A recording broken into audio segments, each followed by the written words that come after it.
Thank you everyone for coming. My name is Maddie Moore, and I'm an employee of the Adult Services Department, but for the past 9 months I've actually been working as an intern.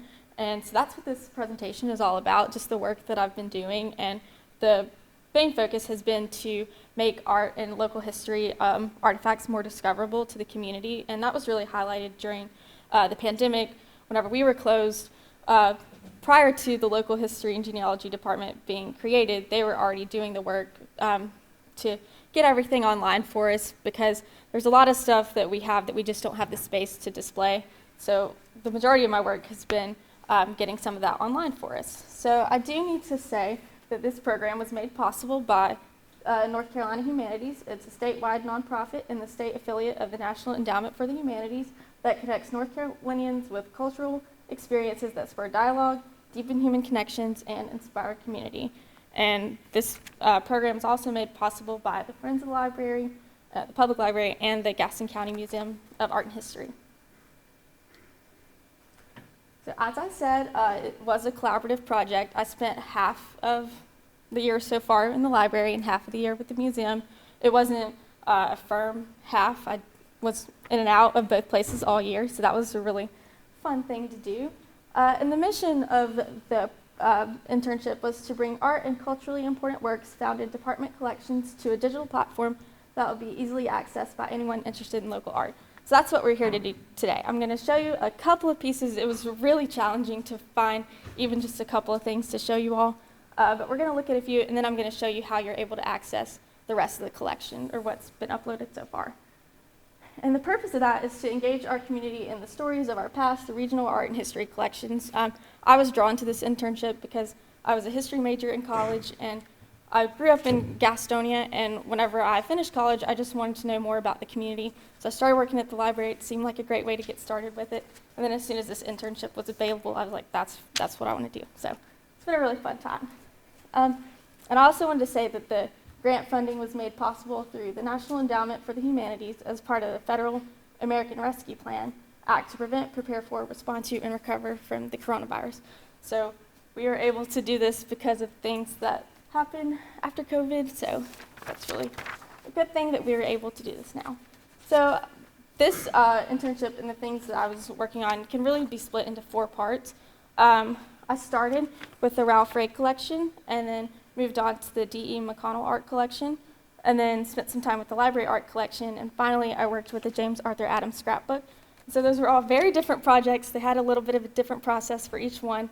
So we're going to go through and talk about a little bit of those. So Ralph Ray Jr., he was a local artist. He was born in 1920. He unfortunately did not have a very long life. He ended up passing away in 1952 from a cerebral hemorrhage. But he did a lot in the time that he was with us. He's most well known for his watercolor paintings, his bird scenes, his nature scenes, and things like that. We do have a couple of those pieces in our library art collection, but that's actually not most of what I was working with, and that was interesting because it's nice to know what someone's known for, but it's also nice to be able to work with some of their things that are not as well known. So that's what I did. We actually had a box of illustrations that were donated in 1953 from his mother to former library director Charlotte Blake. And there were all kinds of things in there. This market illustration, I don't know how well you can see it, but it's actually on display upstairs, as are the rest of these. Most of them were black and white, and they did look like this. It came from Jeanette Eaton's Gandhi. And so what he did with the illustrations was he was working with multiple authors and publishers to create illustrations for young adult action and adventure books. So that is what a lot of the things that I scanned were. And we also had this one colored illustration. That's the only one that was in there, so that's why I wanted to pick that to show you all. And it was interesting because it's very different from the black and white, but you can still see remnants of the same person that created it. And then we also have this dust jacket. I chose to highlight this one because it to me called upon the watercolor work that he did do, but it was still just different enough that I wanted to talk about that. So all of these are actually on display upstairs at the local history and genealogy department. They're on a case, and the case is actually going to be in this presentation as well, so you can't miss it. Let's see. Yeah. That's what I want to talk about there. So then we moved on to the D.E. McConnell Art Collection, and this is a very important collection to our library because it was created by Margaret McConnell Holt and her husband in 1960. And this is important because Margaret McConnell Holt's father was D.E. McConnell, and he is the reason why we are here. He's the reason why we have a library. In the early 1900s, he was the person who had the first iteration of a library in Gaston County by using his dental office waiting room as a lending library. He had a couple of options in there, and so people could come in and check items out while they were waiting to get their teeth cleaned.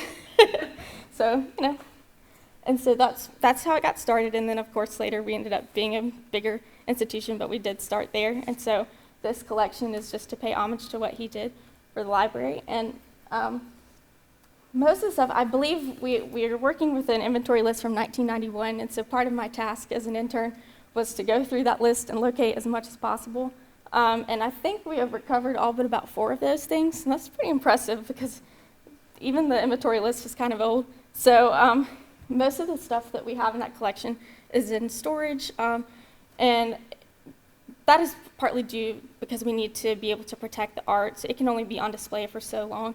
These lights are very harsh and they're not good for the different oils and things like that that were used in this artwork. So it is down there for safekeeping, and that is why we felt like we needed to digitize it so you all could still appreciate it. So the thing that I like about this collection is that there's a lot in there for artists that are related to Gaston County. They don't necessarily have had to have been from Gaston County, but they do have deep ties to this area and to North Carolina as a whole. So the first one we want to talk about is, of course, Margaret McConnell Holt. She is the most prominent artist in the collection with good reason, since it is her collection for the most part. She gave us most of the funding for it. And a lot of her stuff was done in the 1960s. We have several of her stuff actually on display and in frames. I know downstairs in our basement, some of her postcards that she did watercolor for is behind our administrative assistant's desk, so it's nice that we can still see some of that stuff. But yeah, she worked a lot with watercolor, but she also had some other interests as well, but the main things that we have are her watercolor pieces. And then we move on to Philip Moose here, and he also did a lot with watercolor, and he's got some beautiful pieces. A lot of his stuff has actually moved to the museum's storage facility at this point. Just they wanted to house some of our collection. We needed more space, and they're going to do some conservation work on some of these pieces. So almost all of his stuff is over there now, but we do have a very large, very beautiful Italian coastal scene down there. And so I'm excited for people to be able to see that on Biblioboard as well. And he actually was a very prominent artist. He won a Pulitzer Prize in 1947, so it's really special that we have his art in our collection. And I also wanted to point out this Things Go Better by Dean Barber. It's very different from most of the other pieces in the McConnell collection. It's so distinct, the colors are more vibrant, and it's just more pop culture, as you can see the Coke sign up there. We didn't get a lot of that. Most of the other things in the McConnell collection is more of a nature, countryside, things like that. So I thought that was a really unique piece to be in here. And he actually was from Mount Holly, so that, you again, have the tie-in to Gaston County and things like that. So let's see. Then I move on to the library art collection, and this was really fun for me because this allowed me to go to the branches. And even though I've worked here for a couple of years, I'd never actually been to any of the other branches before, so this was a nice opportunity for me to not only learn about the art, but also get to know people I work with, even if they're not working here, so that was really cool.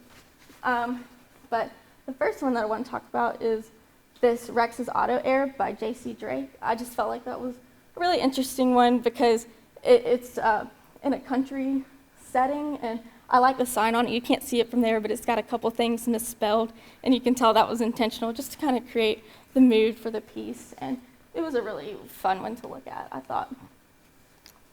And let's see. Several of these pieces are also at the museum, but this one here, portrait of Minnie Stowe Pewitt. It's actually housed in Belmont, and it has to stay there as long as the Belmont branch is in operation, because it was given to us by Minnie Stowe Pewitt herself upon the construction of the Belmont branch.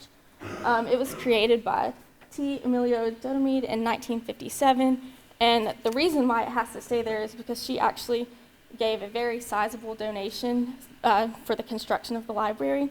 Let's see, I had it converted. I wasn't sure about the inflation since 1957, but Google told me that she donated $50,000. That was her initial donation, and in today's money, that's closer to $900,000. So very big deal, and we are happy to have her up there as long as the Belmont branch is open. And the last one I wanted to talk about, and this is relevant, historical, geographical, it is actually a hillside, and it's, let's see, in the Catawba River area. So whenever I first looked at that, I was like, I don't know where they get hillside from that. I see swirls, it's very abstract, but then upon closer look, and I know you can't see it because I can't see it from here, but there's some chickens, a picket fence, and way in the background, you can see a farmhouse. And I just thought that was a really cool piece. It's very large, and it was actually donated to us in 2011, so we haven't had it very long, but the Rankin family donated it to us, and it was actually created in 1988, though, and it was from the Rankin family, who they had a 100-acre farm initially, but then the land grew in size over time, but it has since been turned over to North Carolina's Plant Conservation Program and the Catawba Lands Conservancy, because there's some threatened species that are on that property, and it helped to protect some of those species. So that was very cool. The one thing that I have about this painting is that buoyant is misspelled, and that bothered me, but that's how it was written on the back of the thing, so we kept it that way for the integrity of the piece. I don't know if that was intentional, but it was kept that way. So, let's see. Okay, so James Arthur Adams Scrapbook. This was a complete departure from anything else that I did as far as scanning and things like that. They were really all different. The Ralph Ray illustrations, I used a flatbed scanner to get all of those on Biblioboard. The framed artwork, we had to just take photographs, so that was a challenge, working with the glare and working with the framing and things like that, and just being able to take the pictures of the pieces. This, on the other hand, it was very old paper, but it was huge. I think it's like this big, and so it wasn't fitting in any flatbed scanners, and because it was actually a 205-page scrapbook, we didn't want to take individual pictures of each page necessarily, even though we did that through PDF scan. So it was just a different beast, I would say. So it was donated to the library, and it was given to one of the directors. We are not sure which director it was, but it was recently taken to the museum this year for preservation and conservation processes. So I was able to help out with a little bit of that. That was an unexpected part that I didn't think I was going to get to do. I thought I was just digitizing, so I actually learned more than I expected to. But aside from a newspaper clipping from the late 1800s, the scrapbook materials go from 1923 to 1982. It's a bit challenging because it's not your average scrapbook. It mostly was just newspaper clippings. There was 37 clippings on one page. There was not a lot of other information about it. It wasn't an organized scrapbook like you would expect a scrapbook to look like. It was just everything collected and put on pages. So that was fun. There were 3 hi-fi microgroove records. We don't know what was on them. We didn't have a player to see it, but that was cool. Just flipping through some pages, and then these records fall out, so that was another unexpected surprise. There were also photographs and letters in there, so that was really cool to see. The newspaper clippings were mostly from the Gaston Gazette and the Afro-American, and this is important because we don't know that the Afro-American, where you can find those newspaper articles, so the fact that we have some of those and are going to be able to share those is really cool. So just a little bit about James Arthur Adams, and I believe that this is James Arthur Adams. Again, things were not written down on the papers, but it looks like that is his wife, Daisy, and then those look to be 2 of the Boy Scouts that he worked with. He was born on November 2nd, 1902. He died November 14th, 1982. That's why the scrapbook ends in 1982. In 1926, so he was not very old, but he was already an influential leader in the community because the boys were asking him to be a Boy Scout leader. He was the first African-American Boy Scout leader. There were not officially recognized troops by the Boy Scouts of America at that time, so he was the first in Gaston County to have this honor. He followed pretty much the same program as what the official Boy Scouts of America program was using. They were not officially recognized until April of 1929, but then they were granted a charter at Highland School, and in May they were recognized by Scout Executive R.M. Shield and President J.W. Atkins. And those were very influential people in the community. Countless times whenever I was doing research on some of the other pieces, I was seeing their names and information. So he led Troop 17, and being the first African-American Boy Scout leader in this county, you can expect there were a lot of firsts from him. He was the first African-American Scoutmaster in North Carolina in 1932, and then he also had the first African-American Eagle Scout by one of his troop members, D.W. Porter. And then later on, in 1943, he was the only man of his race that was serving on the Piedmont Council across 11 counties, and that's whenever he was named Divisional Scout Executive. He experienced a house fire in 1958, and actually his house, as far as I could tell from the research, it was on a street that is no longer there, but it was behind the courthouse and the annex and things like that. So at one point he was living in that area. Obviously very well loved in his community because the community raised $1,857.57, which I used Google again, and that comes up to $19,000.36 today, or $19,036. That is an impressive amount just to help people with their medical bills in the late 1950s. So obviously they were very well loved and appreciated. He retired at the end of 1967 and got the Silver Bear Award in 1968, and then he was again honored in 1970. So even long after he was working in the Scouts and with his first troop, he was still highly revered in the community. So this is the scrapbook. I know you can't really see the size of it, but it was very big. And one of my favorite things was actually the cover of the scrapbook, because I think we talked about it, Jane, and it was more like a desk. An old wooden desk was actually the cover of it instead of your typical scrapbook thing. And so just think about the size of the top of a desk, and that's what we were working with. And the screws in it were actually like this big, and they were all rusty and everything, so we were getting a little bit dirty with it, but we ended up having to do a little bit of problem solving. I'm obviously not very tall, and so we had to use a very tall step ladder, and we had to get a selfie arm to be able to even take the pictures to be able to digitize the scrapbook. It took about 2 or 3 weeks to actually inventory the whole thing. There was so much information in there. But then once we did that, we were able to move on to the next process. And then this is not the scrapbook, it's actually some of the artwork that they had over there. But because of the glare, we had to get a little bit creative, so I just wanted to show that to you as well. There was lots of creativity in this internship, just in terms of problem solving. So I'm not going to read this to you, but I'm going to explain it to you. So worked on the dry clean conservation process, and that was new for, I think, almost everyone to learn at the museum. Allie, who was one of the supervisors for this internship, she taught me a lot about this, and the reason why dry clean conservation is important is because so much dirt and grime was on these scrapbook pages that they had to be cleaned off before they can be, the pages can be put in any type of preservation process. If you don't do that, then smaller pieces of dirt are going to further damage the material, and so we didn't want that. So what you do is we started with the acrylic eraser. That's these little white pieces, and we took a small cheese grater, and you grate the piece up really small, and you sprinkle a little bit onto the newspaper clippings, and you take a cotton ball and sprinkle a little bit, and you have to go very slowly as you're cleaning it, because if you don't, the newspaper articles are very sensitive, and they're so much older than some of the photograph material. Yes? What did you grate? The acrylic eraser. Okay. Yes. Mm-hmm.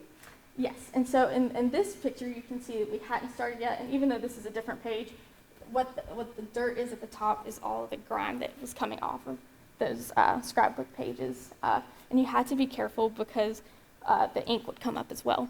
So we were trying to preserve it as much as we could. And then you sweep that off with a hairbrush, and that cleans it up a little bit. And you can also use soot sponges on the photographs or on some of the actual pages themselves, not necessarily the articles, and that helps you get rid of fire damage or anything like that. There were a couple of fire damage situations on some of the pages, but not all the pages. That kind of made me wonder, what did some of those pages go through that the other ones didn't? You know, possibly, yes. And this is some of the pages that I actually worked with, and so you can see over there, that one's very dirty, and so I actually, for those, because it was letters, I mostly did use the soot sponge on them, and it took probably 20 to 30 minutes to get the top picture to look like the bottom picture, and that's just on one page. It was very tedious work. The second one, you can't really see it as much, and that's the reason why I included it, because I just want to say, for me, I don't have much experience with stuff like that, so it was kind of frustrating to do all that work, and it doesn't look all that different in this one. But then I was like, why does it look different? But they said it was some of the foxing and just some of the stuff, you just can't get it out of there. So this was really fun for me to do. It was probably one of my favorite things, because then I could share with other people. I was like, look what I did. I cleaned up a page, you know. So, yeah, let's see. So now we've talked about all of my different projects, so now I'm going to show you how you're able to access them on your own time. But before we do that, I just wanted to point out this watercolor postcard here. It's already on Biblioboard. It is a Margaret McConnell Holt, and it is her father's waiting room, so it is as far as she could go based on memory and what other people were telling her about. That is what the first iteration of the library in Gaston County looked like. So I thought that was going to be really cool to share here. And then we have other photographs, like this patron here, that's also already on Biblioboard, so it's just historical pieces as well as the art that we've been working on. There are some named librarians and other employees on there, so you may recognize some of the names. Let's see. I think Biblioboard is pretty user-friendly as long as you access it through the library's website. So you go to gastonlibrary.org and go down to the local history and genealogy tab. And then you come over to GCPL Digital History Collection, and that will get you to Biblioboard. And we will have an opportunity in just a few minutes. We have some iPads set up if you want to explore while you're here, so that way if you have any questions, I can help you. So we've got different collections listed here, and as far as I know, they are in alphabetical order. So library, they have to be in alphabetical. Yes. Yes, so I'll just show you this one real quick. It's the scrapbook we were just talking about. So it is listed as a James Arthur Adams scrapbook, and you come down to where it says document, and you can click on it, and it will bring you to the page. And it looks a little different because some of these tabs have more than one piece in there, so that's why it's a couple extra steps here. Then you can come over to read, and it will pull up, and that is the cover of the scrapbook. And then you just get started. We're not going to go through the whole thing because it is 208 pages. So, but that's page 1, page 2. So you can see it as it is. You probably can't read as much of this. Some things you might be able to make out, but really, with these scans, we just wanted you to be able to see the pages as they were. So, yes. Let me see. I apologize. I've never used this laptop before, so. Yeah, here's Ralph Ray Jr., who we talked about at the beginning. So you can see he did some magazine advertisements as well as the illustrations. That was also very interesting. It's magazine advertisements and biographies. That was an interesting thing for me to be able to learn about, because I was expecting, as I was going through the box, that it was just going to be illustrations. So then we get to these things, and I was like, these look important. They look like they were used for something. What were they used for? So I had the opportunity to learn about different databases. I believe it was Digital NC, and all I had to do was go there and plug in a couple of keywords from any of the biographies or advertisements, and then it would pull up the different newspapers that those advertisements appeared in. So then we were able to get a better idea of who was seeing them in the region, when they were being circulated, and things like that. So that was cool for me to see.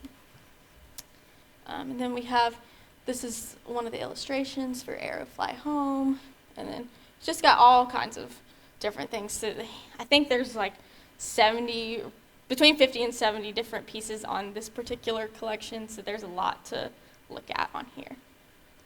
And then the last thing I wanted to show was, if I can see the McConnell collection. Yeah. So these were put up, I think, yesterday, so I haven't even seen this collection yet, but you may recognize some pieces. That sculpture is actually upstairs still. Then we've got other pieces. So you're able to look at all this artwork. Whoops. Well, that's nice. No, seriously. Yes, so you're able to look at it and find out some more information about each of these pieces. So those are all available to you on Biblioboard. Let's see. And like I said, you'll have an opportunity to look at those in just a few minutes on your own. And then the last thing that I wanted to highlight was the Gaston County Museum's website. They have a lot of great things on there, but the thing that I wanted to tell you about is, well, you don't need to see a picture of me. That's okay. So Marquisa has actually been updating the website with all the different things that I've done throughout this internship, and there's some things that are still to be added about the scrapbook and things like that. And so if you go to their collections page, you're able to look at this and get a little bit more information about what we've done throughout this year. Yeah, there's lots of fun things. That was the inventory process. See how spread out it was. I mean, that was on a decent sized conference table, and it took up a lot of space. And that was me, and then one of the other employees there, that was while we were working on the dry conservation, and those were some of the pages I showed you. This is very intense work, and I only did a couple of pages, but they're continuing that on their time, and there's more to come. But then they've got several other collections to share with y'all on there, and let's see, that is it. Those are some of the resources that I use. I know it's blurry, but I've worked with a lot more resources than this, but this was just what was in this presentation. And I do want to say again, this was made possible by North Carolina Humanities, and I thank you all so much for coming. If anybody has any questions, I'm happy to answer them as best I can. But thank you. Yes? What was your favorite part of this internship? My favorite part was just getting to work with all the different departments and just getting to know a lot more about this community, because as I was saying before, I did grow up in Gaston County, and I was a history major, so it's always been very important to me to just know more about where I come from and to also be able to share that with people.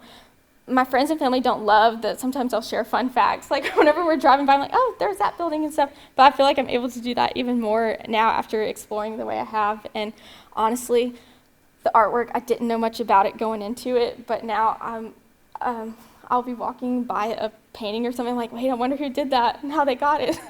It's like, okay, so I did learn some things while I was doing that. I just didn't even realize that I was learning. So I think that's a big thing too, a lot of the unexpected things that I learned and just didn't even realize it. I think one time we were actually in the workroom having a conversation about one of the branches, and they said, have you ever seen this bust that's over there? And I was like, oh, that was actually a school teacher in Stanley. So just having that kind of knowledge now is really fun. So thank you for asking.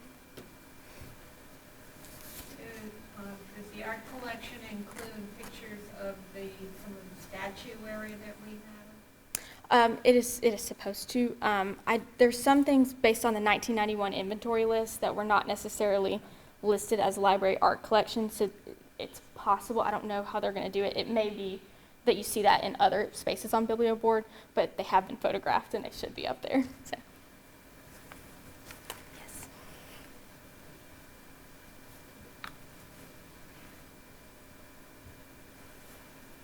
This was Thank you. It's really cool.